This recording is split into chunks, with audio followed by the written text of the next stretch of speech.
Hey, what's going on, everybody? This is Dr. Kenyon Hackworth from Healthy You, Wealthy You, and today I am going to be talking about the dividend yield. I am going to use Home Depot as an example, and we'll look at the current dividend yield. I'm going to look back over 10 years, and I'm going to explain a couple of things that can help you identify certain companies that may or may not be selling at a proper value or a good value based upon your money.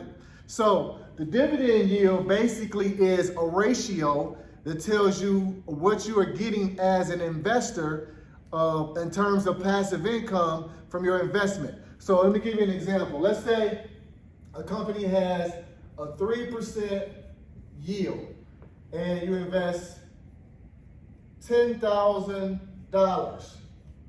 So you invested $10,000 at a 3% yield. So that would tell you that you're going to be getting $300 a year in passive income.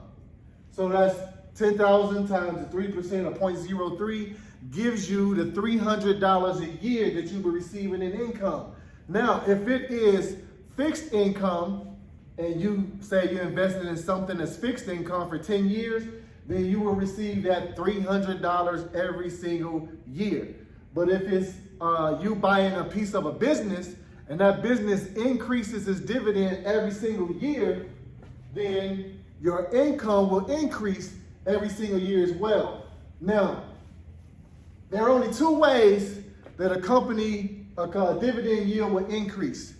So, number one, is when the company increases its dividend. And number two is a decrease in the company's stock price. So those are the only two ways that the dividend yield will increase. The company increases its dividend, which generally happens for most companies every single year, and the company's stock price will decrease. Because the dividend yield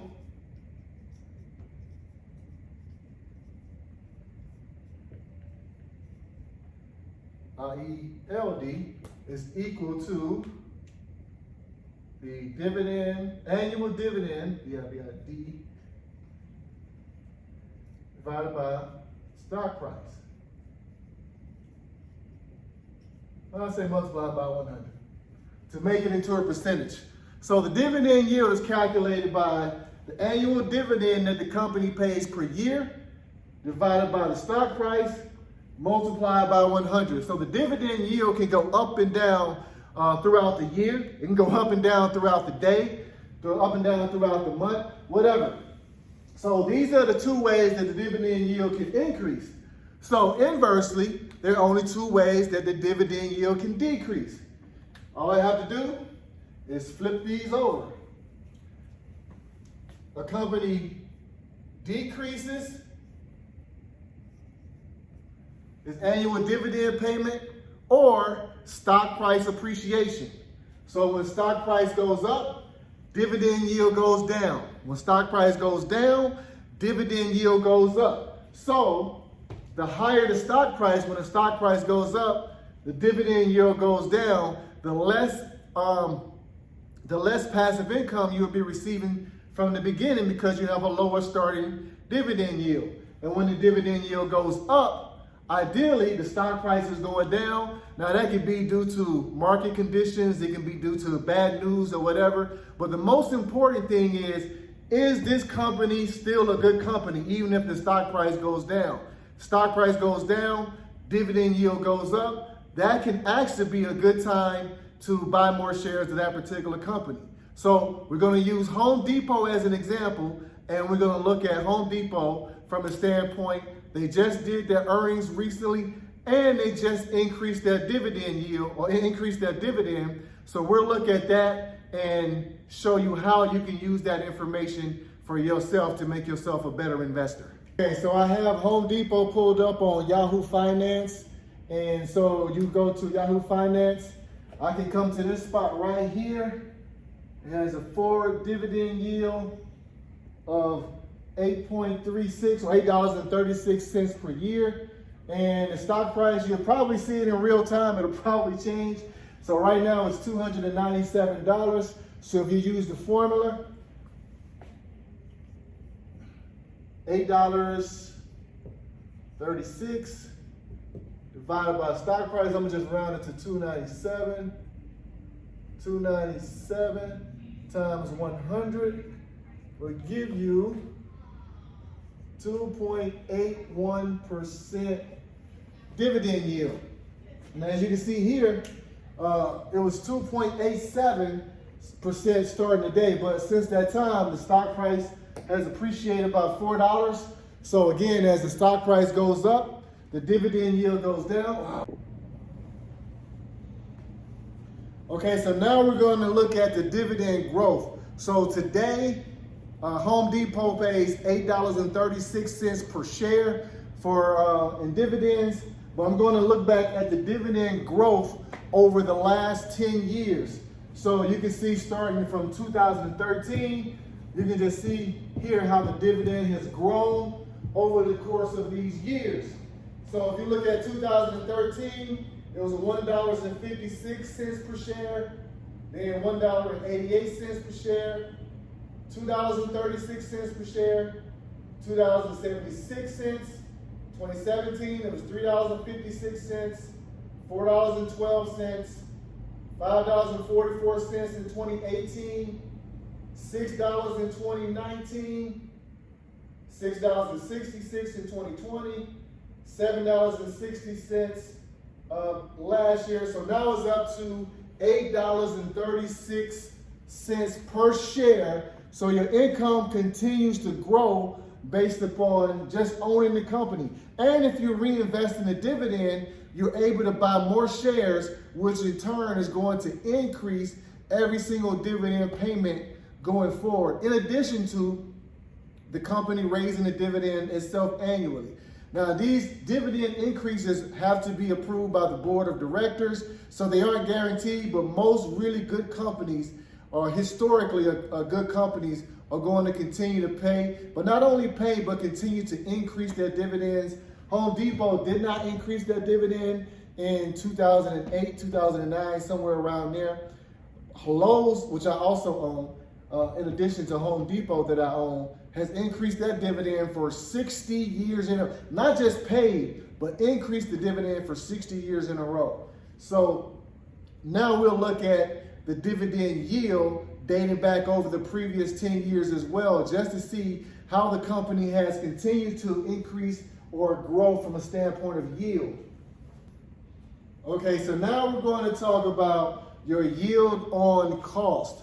Your yield on cost has to do with the amount of income that you're being paid today based upon your original purchase price.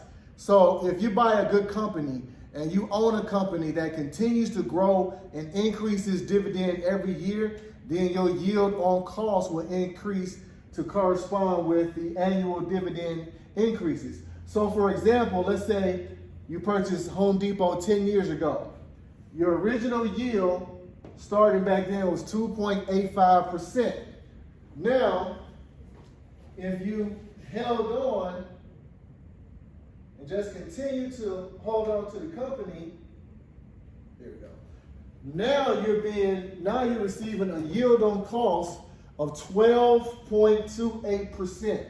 Because Home Depot has increased its dividend for the last 10 years, so too has your income increased.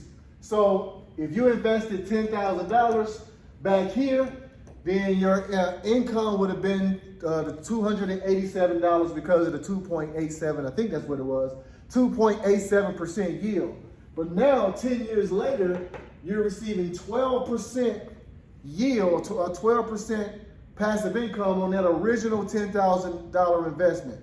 Plus you get the capital appreciation as well. So that all tells to a growth of your passive income just by owning companies for a long period of time. That's why I believe in buying good companies and owning them for a long period of time. Not just one. You're not trying to look for the one company to put all your money in. You own a group of really good businesses. Just allow your money to compound. not only will you get the capital appreciation or the growth in the value of the company and the value of the stock, but you also get that growth of income. So now, you don't have to try and find, so one of the things that people do is they look for high yielding stocks. So they look for high yielding stocks so they can get a high yield and they get more money up front. Me, I prefer companies that grow their dividends. So even though I started with a 2.87 or could have started with a 2.8% dividend yield, by the time I get up here 10 years later, I'm getting 12% on the money and I'm getting capital appreciation. So I didn't have to start out with high yield companies. And those are the ones that I talk about as far as beware of yield traps. Yield traps are companies that have high dividend yields. People want to get that income, but you run the risk. Can that company pay the dividend yield or pay the dividends per year, or the annual dividends is paid out based upon the yield? Is the yield higher because the company is paying out a bunch of money in dividends, they have a higher amount, or did the stock price go down? So those are all things you have to consider. So now we're going to look at dividend yield in Home Depot from a different perspective. Okay, so now we're going to look at the dividend yield basically over the last 10 years from 2013 all the way up to 2023. And I'm going to look at two different categories. The first one is the max yield. That is the maximum amount that the dividend yield reached in any particular year. Now you can see as of today that we did earlier, Home Depot's dividend yield is 2.8% or is above 2.8%. There's only been one time in the past 10 years that the dividend yield, other than right now, that the dividend yield was greater than 2.8%. And that was during COVID year, 2020. It went up to 3.67%. Last year, of course, was a big sell-off in the stock market. It reached 2.76% at its height. So the maximum amount it reached last year was 2.76. So other than right now, these are the only two times in the last 10 years that Home Depot had a yield greater than 2.7%. So the 2.7%, remember, as the stock price goes down, the dividend yield goes up. So, or if the company increases its dividend, then that also causes the dividend yield to go up. So when stock price go down, dividend yield goes up. Now, if you look at the yield at the end of the year, one thing I want you to notice is of all the years, the last 10 years, Home Depot never finished the year with a yield greater than 2.5%.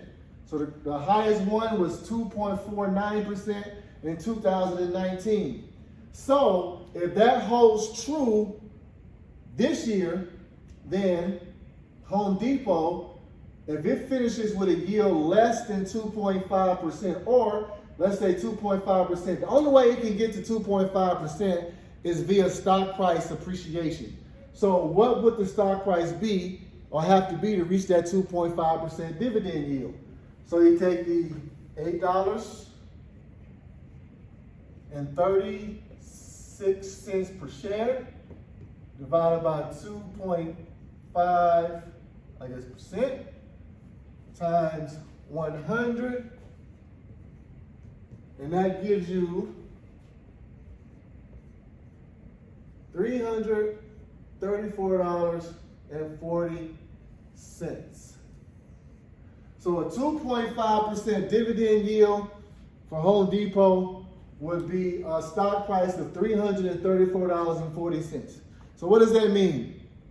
Doesn't mean anything really. No, doesn't mean that Home Depot is going to be that price or higher by the end of the year. No, it doesn't. But from a historical standpoint, you can see how the company goes, and you can see the value of a company. When the dividend yield is higher, typically the stock price is less. And from a historical standpoint, that means that Home Depot as a company is a cheaper company to buy. Now, of course, I've looked at the 2.5% dividend yield as anything above that would be a good price for me. Maybe not for you, but for me to continue to add shares of this. Okay, so we looked at Home Depot in terms of the dividend growth over the last 10 years. We've also looked at it in terms of the yield on cost, how that's grown over the last 10 years. We looked at the maximum yield per year. So how has Home Depot performed as an investment over the last 10 years for its shareholders? So I go to dividendchannel.com. I put in ticker symbol HD for Home Depot, and I compare it versus the S&P index fund. And this will show $10,000 invested in Home Depot versus $10,000 invested in the index. And you will see that over the last 10.17 years, $10,000 invested in Home Depot in black versus SPY, which is an S&P 500 index fund, has grown to $32,000. So $10,000 invested in Home Depot would have grown to $57,780 as opposed to $32,820. So that's about a $25,000 difference. And so it compounded at 18.83% per year versus the index at 12.4% a year. And you also notice there's a difference when you reinvest your dividends. I always reinvest my dividends until the day when I can actually use my dividends.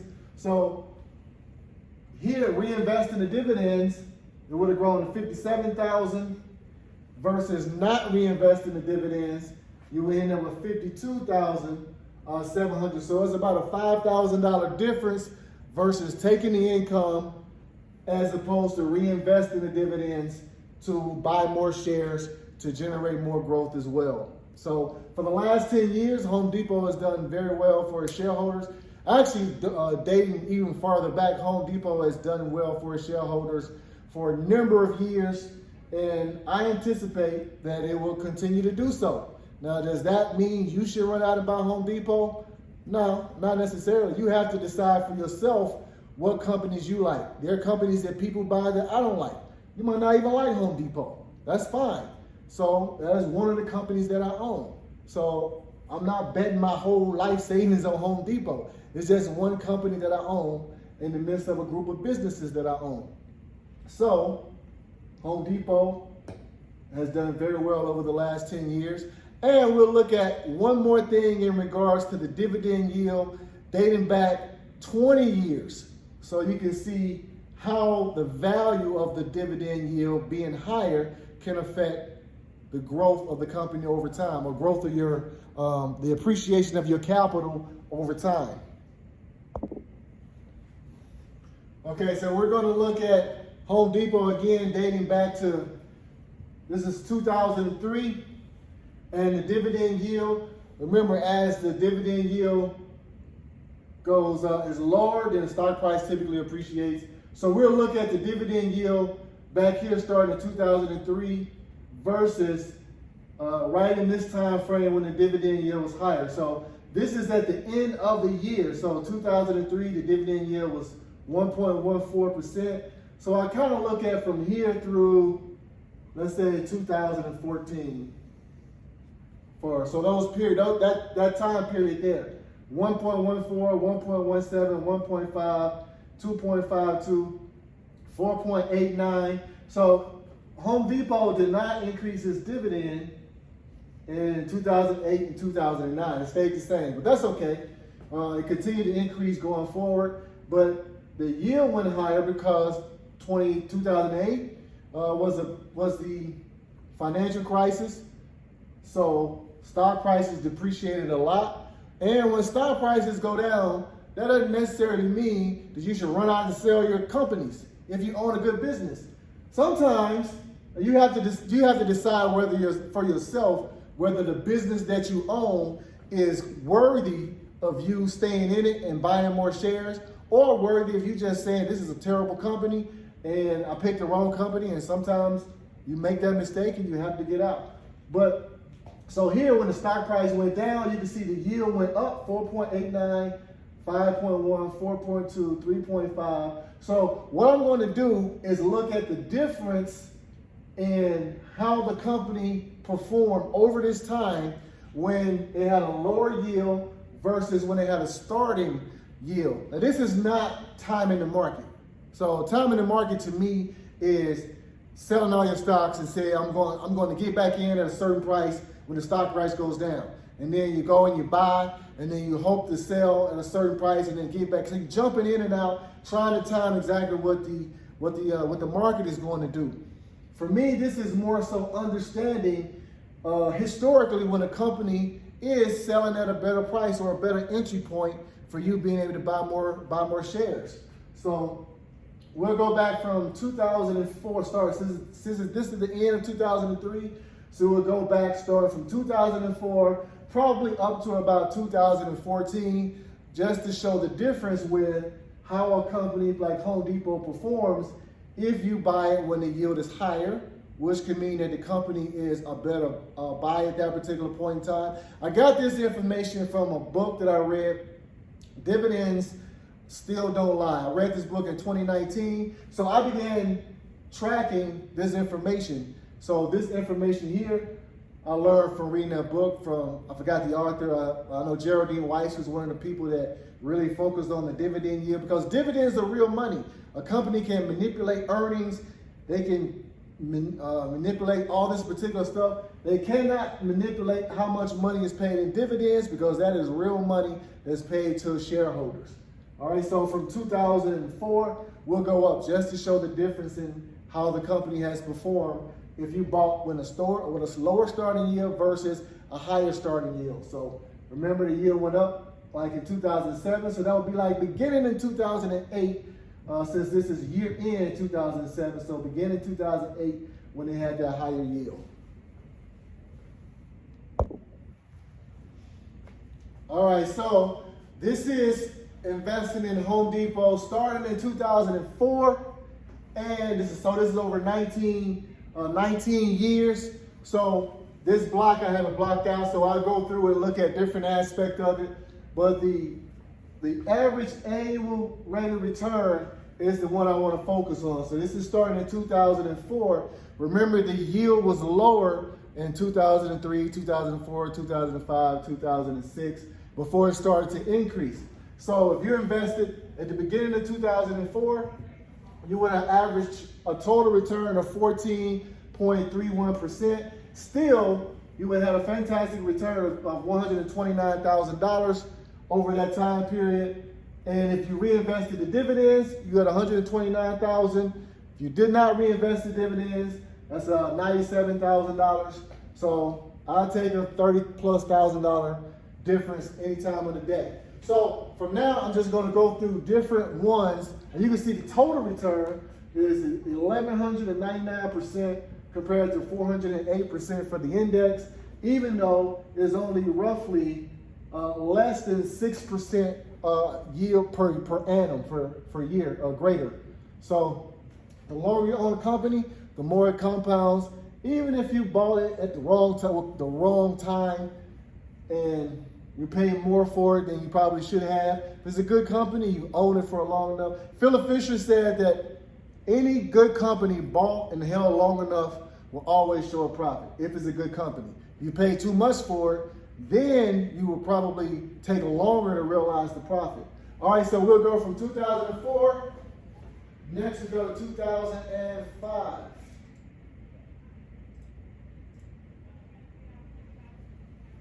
So 2005, you see your compound annual growth rate is 13.8%.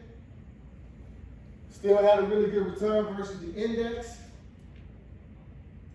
All right, 2006.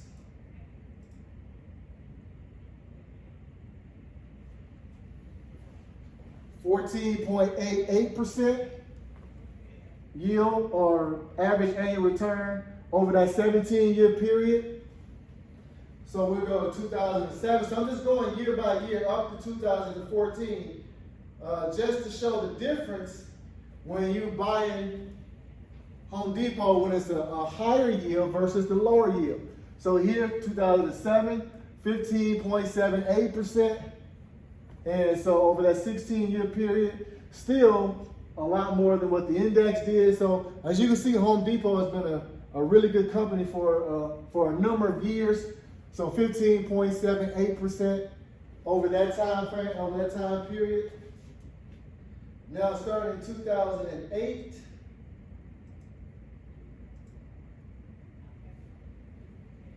Now, remember 2007, the yield started to go up. So starting in 2008, when the yield was higher, if you invested, when the yield was higher, you see from 2008, if you had invested $10,000 at the beginning of 2008, then you would average 20% rate of return per year, and that $10,000 would be worth $163,000 over that 15-year period versus $36,000 for an index.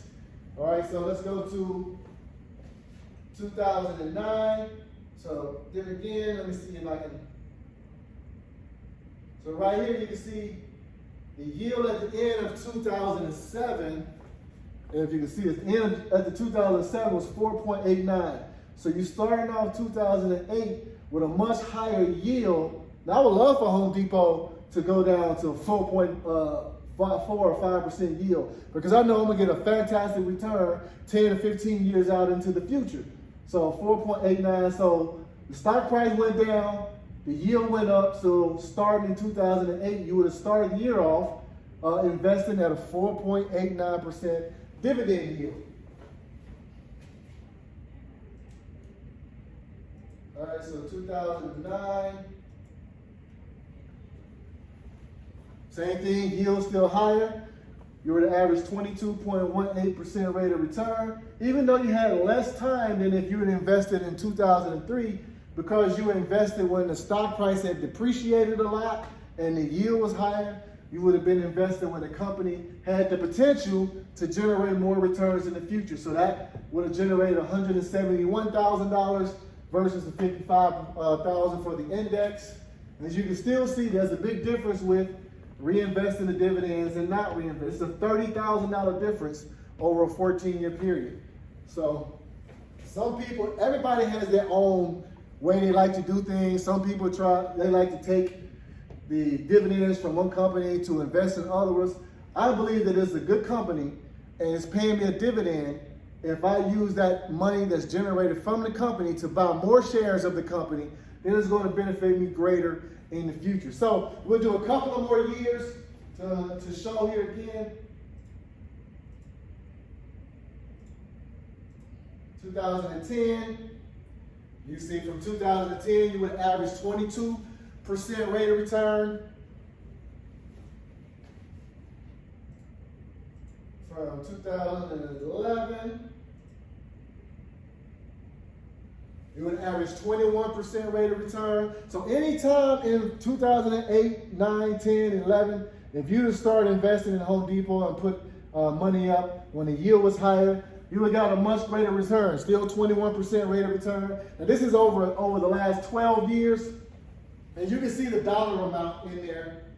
All right, so 2012.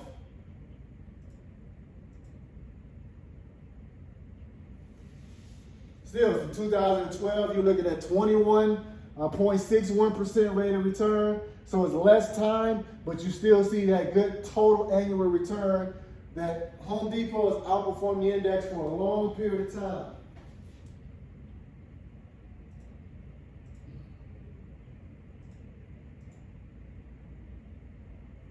$2013, so now you're looking at 18%. Now as the time frame gets shorter, you also got to take into the effect of what happened last year with the sell-off. So as the time frame gets shorter, then you have less time for that compounding to happen.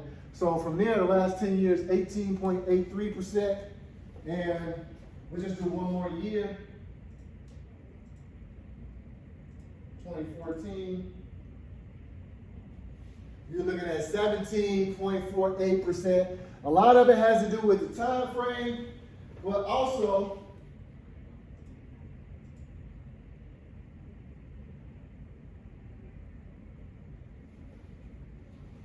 Also, you can see that during that time frame,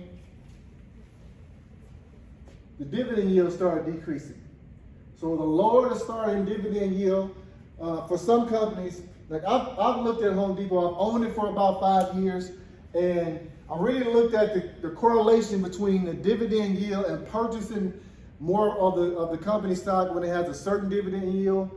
For me, it's above 2.5%, but who knows? I know that for me, 2.8% starting yield with Home Depot, I think that's a really good starting price for me to add no more shares of the company, where I can anticipate really good returns for long periods of time. So I know this video might have been long, but I hope it was really educational so you can learn something about the dividend yield and how you can use it for certain companies to differentiate how things can be used. So there's how things can be used to determine whether or not a company is good value. But there's also another component that has the dividend yield versus the 5-year average, and we will look at that also. All right, so have a good day. I want you to make sure that continue to read, continue to learn. There are a lot of things you can learn about investing that nobody's going to teach you. Nobody taught me this stuff. I learned this stuff from reading. I learned this stuff, but I'm still learning every single day. I love to teach, and I'm trying to educate more people so that you can learn to identify really good companies that's selling at a good price. You can buy, you can own for a long period of time. I have no plans on selling Home Depot. I'm not a stock picker. I'm not a trader. I'm not looking for a stock to buy so when the price goes up so I can sell it, because once you do that, if you get caught up in the buy low, sell high, or moving money around, when the company stock price, if you put so much emphasis on the stock price in isolation, when the stock price starts dropping, you might start panicking. And you say, oh, I got to sell it and get out before I lose all of my money. I look for businesses that I can buy, that I can own in my family for long periods of time. Companies that have, like Home Depot and Lowe's, I think they have a duopoly. So I do own both Home Depot and Lowe's. I've actually owned Lowe's for around 7 years. I've owned it longer than Home Depot. I think both are really good companies, and I will continue to add shares. So I will own it. My children will own it, my grandchildren, my great-grandchildren, so they can continue to reap the benefits, not from having to sell the company. So ideally, I can eventually have enough shares of Home Depot and Lowe's and the other companies that I own, so they pay me enough income as a shareholder where my income covers all of my living expenses. So that way I don't have to sell off my assets, as your advisor is going to try and get you to do, sell off your assets so you can end up leaving with no money or whatever. So I just want to be able to live off the income that my investments generate. Income producing assets. You can buy shares of wonderful businesses. You can own these businesses, and you don't have to do anything. Management runs the business. Management runs the company. That's all I have to do is just own the company and let management run the company. All right, so take care. See you later. Learn to identify good businesses and own them. It's the best way. I think it's the easiest way for the common person, whatever a common person is, for anybody to be able to invest and not focus on stock price fluctuations and looking at charts and all this, trying to figure out when you should get in and when you should get out and all this stuff. But if you find a great business, you can own it for 30 years. That's what I plan on doing. And if the fundamentals of the business change in some dramatic fashion, not that the company is stagnant or the stock price stays flat or the stock price goes down, but the business changes in some fundamental way that I think is no longer a business that I want to own, then I get rid of it. I sell it. But I mean, I have companies that I've owned for 7 years, and I plan on owning them for the next 27 years, and just allow them to continue to grow and allow the management to continue to make the shareholders money. All right, so take care. I will talk to you soon. Have a great day.